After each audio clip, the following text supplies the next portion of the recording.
ঢাকে কাঠি পড়ার আর মাত্র কয়েকটা দিন বাকি। বর্তমানে বিশ্বকর্মার মূর্তি তৈরিতে ব্যস্ত মৃৎশিল্পীরা। এই ছবি গোয়ালপাড়া জেলার লক্ষ্মীপুরের মৃৎশিল্পালয়ের। প্রজন্মের পর প্রজন্ম ধরে শিল্পীরা মাটির প্রতিমা তৈরি করে আসছেন। এই পেশাতেই চলছে তাদের পরিবারের ভরণ পোষণ। লক্ষ্মীপুর থেকে জহুরুল ইসলামের প্রতিবেদন দেখুন।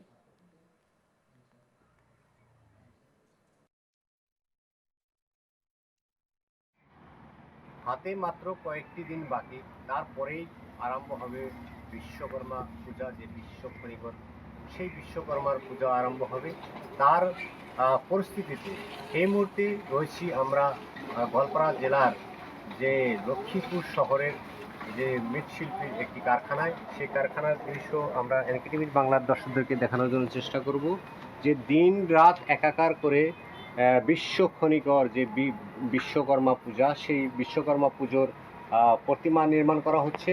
আর সরাসরি আমরা এনকেটিভি বাংলার দর্শকদেরকে এই দৃশ্য দেখানোর জন্য চেষ্টা করছি যে এনারা আসলে যুগ যুগ ধরে এই লক্ষ্মীপুর শহরের মাঝে আসলে যে কারখানা করে আসলে তাদের এই প্রতিমা নির্মাণ করেই আসলে তাদের পরিচালনা করতে হয়। আর যুগ যুগ ধরে এইভাবে আসলে যারা লক্ষ্মীপুরের মৃৎশিল্পী আছেন তারা আসলে নিজের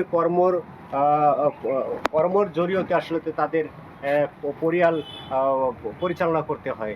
এই সরাসরি আমরা এনকেটিভি বাংলার দর্শকদেরকে দেখানোর জন্য চেষ্টা করছি যে হাতে মাত্র কয়েকটি দিন বাকি বিশ্বকর্মা পূজা। তারপরে যে পুজোর জন্য আসলে দিন রাত একাকার করে আসলে এইভাবে প্রতিমা নির্মাণে ব্যস্ত রয়েছেন। আর এদিকে দেখা যাচ্ছে যে আরও একজন শিল্পী, তিনি আসলে যে রঙগুলো দেওয়া হবে এই প্রতিমার গায়ে, সেই রং আসলে প্রস্তুত করা হচ্ছে। সরাসরি আমরা আর একটা দৃশ্য দেখাবো যে এইভাবে আসলে বছর বছর ধরে এরা নিজেরা আসলে এইভাবে কর্ম করে যাচ্ছে। সঙ্গে সঙ্গে তাদের সঙ্গে আমরা কথা বলার জন্য চেষ্টা করবো। দাদা, এবারে কতগুলো প্রতিমা নির্মাণ করছেন আর কি কতগুলো অর্ডার আছে আপনার? আমাদের 125টা মতো অর্ডার আছে। 125টা অর্ডার আছে। বিশ্বকর্মা 125টা মতো অর্ডার আছে। সময় নাই বেশি, মানে এই কদিনের ভিতরে আমাদের কাজ কমপ্লিট করতে লাগবো। এই কমপ্লিট আমার 16 তারিখে ডেলিভারি দিতে লাগবো আর কি। 16 তারিখ পূজা আছে। শুধু লক্ষ্মীপুরেই না অন্য অন্য জায়গায় আপনার? আমাদের গলা খামার আছে, হাতুগাঁও আছে, সব জায়গায় বিক্রি করে। হ্যাঁ, আর লক্ষ্মীপুর আছে। এইভাবেই আপনাদের সংসার চলছে? হ্যাঁ, এইভাবেই চলছে আর কি। সরকার পক্ষ থেকে কোনো ধরনের সহায় পান না? কি বলবেন সরকারের আপনার কি বলবেন? আমরা কি বলি, আমরা হাতের কাজ করে খাইতেছি আর কি। এইভাবে চলছে কিছু কাজ, এইভাবে কাজ করে খাইতেছি। আরো একজন দাদা আছে, তার সঙ্গে আমরা কথা বলার জন্য চেষ্টা। দাদা, এইবার কি বলবেন, কতগুলো প্রতিমা নির্মাণ করছেন? আমাদের আছে 125টা, আর মোটামুটি 50টা অর্ডার হয়েছে। এই সরকার থেকে কোনো সাহায্য টাহায্য দেয় না, নিজেরাই কাজ করে খাচ্ছে। আর এই কর্মের উপরে আপনাদের পরিবার চলছে।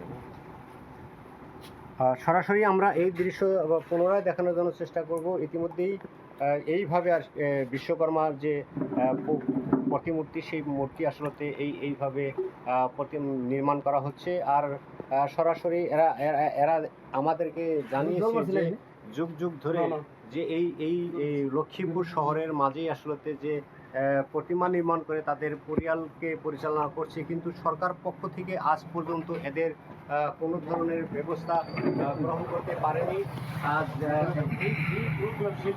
এই শিল্পীদের আশা যে সরকার আমাদেরকে অংশ সাহায্য দিত, তাহলে আমরা আরও একটু শক্তিশালী করে প্রতিমা নির্মাণ করে নিজের পরিবারকে পরিচালনা করতে পারতাম। কিন্তু এইবার এনাদেরকে মাত্র 100টি প্রতিমার জন্য অর্ডার পেয়েছে। তার মাঝে 60টি প্রতিমা ইতিমধ্যে প্রস্তুত করেছে, আরও কয়েকটি বাকি আছে। লক্ষ্মীপুর থেকে আমি জহুরুল ইসলাম, এনকেটিভি বাংলা।